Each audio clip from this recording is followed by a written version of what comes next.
Mas a frase de Gênesis 6:9 diz assim: nesse mundo mau e corrupto, Noé andava com Deus.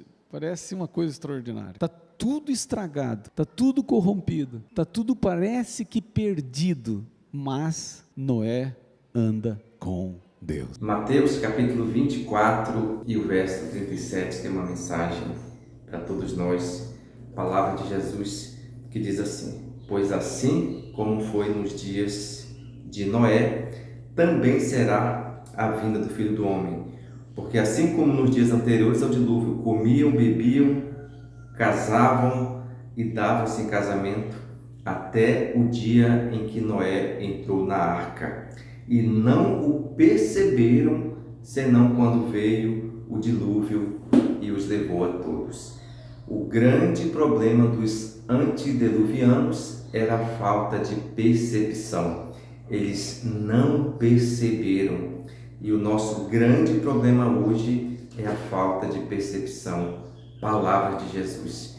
Jesus disse que da mesma forma como os antediluvianos, eles estavam distraídos com as coisas do mundo da sua época, hoje também as pessoas, elas iriam ficar distraídas das luzes desse mundo, das coisas desse mundo, e não iam perceber todos os sinais que estavam indicando e apontando a breve volta de Jesus.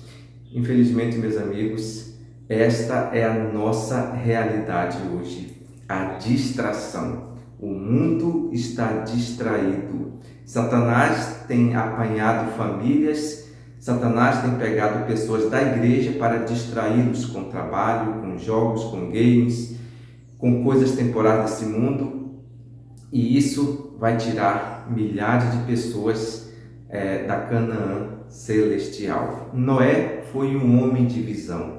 Noé, um homem que eu muito admiro, porque apesar de todas as suas falhas, Noé levou a sua família para dentro da arca. Os antediluvianos receberam a mensagem, Noé pregou para ele durante muitos anos, mas infelizmente eles não o perceberam, senão quando veio o dilúvio e o levou a todos. Noé, meus amigos, foi um homem de grande visão de futuro.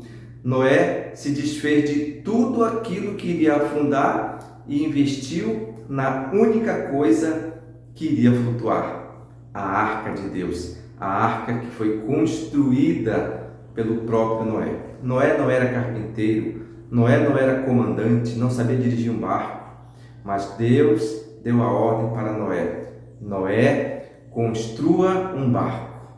E Noé passou 120 anos construindo um barco, construindo uma arca para salvar a humanidade. 120 anos depois, 120 anos se passaram, Noé ouvindo o silêncio de Deus, mas cumprindo a sua missão. E depois de 120 anos, Deus deu mais uma ordem para Noé. E esta ordem foi: Noé, entra na arca. E Noé entrou na arca. E Noé levou seu filho mais velho, Sem, Cã e Jafé, o seu caçula. E Noé levou também as suas noras e a sua esposa. Noé foi um homem de visão. Meus amigos, o mundo está distraído e nós precisamos ter percepção, porque estas foram as palavras de Jesus aqui em Mateus, nos alertando que da mesma forma como aconteceu no passado, iria acontecer em nossos dias. Que Deus nos abençoe e que possamos ter a percepção de perceber tudo o que está acontecendo ao nosso redor. Que Jesus, ele bateu o martelo, ele diz assim: não perceberam. O que é que eles não perceberam? Eles não perceberam que Deus tinha dado uma mensagem.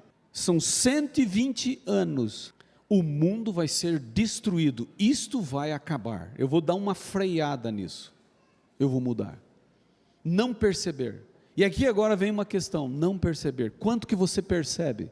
E é uma das orações que você deve fazer: meu Deus, abra meus olhos para eu perceber. E eu vou te dizer assim, que no mundo antes do dilúvio não perceberam o quê? Noé fez um negócio extraordinário, irmãos. E tem gente que não percebe isso. Tem gente que não está percebendo isso. Porque, veja, Deus deu o projeto para Noé, mas não deu dinheiro para Noé. Com que Noé construiu o projeto que Deus pediu?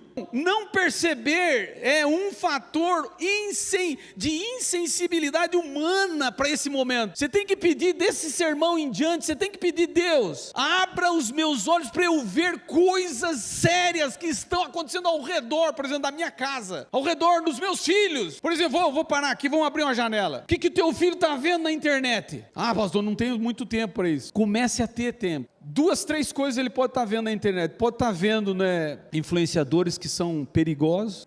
Teve aí poucos anos atrás um jogo que, inclusive, a polícia brasileira trabalhou, para identificar os autores, porque induzia ao suicídio. Era um game que finalmente você tinha que morrer para concluir, e teve criança, adolescente que morreu. Um pai adventista tem que saber o que é histórico. Ele pode estar brincando com coisa assim, mais sensualizada, ele pode estar vendo pornografia, isso vai atrapalhar a formação dele. Ele pode estar sofrendo uma pressão na internet, você tem que ver, de repente teu filho está sofrendo um estresse emocional, ele está sendo abalado na internet, e hoje isso é real, você que viveu na carteira da escola, naquele teu passado, hoje tem a carteira virtual, que quando um colega com o seu grupo, porque bullying é identificado com um grupo, um líder e uma vítima, isso é bullying. Às vezes a gente diz, fizeram bullying, mas ali só foi uma provocação. O bullying mesmo, sistemático, tem um líder, tem a gangue e tem a vítima, e aí eles vão para cima e vão destruindo,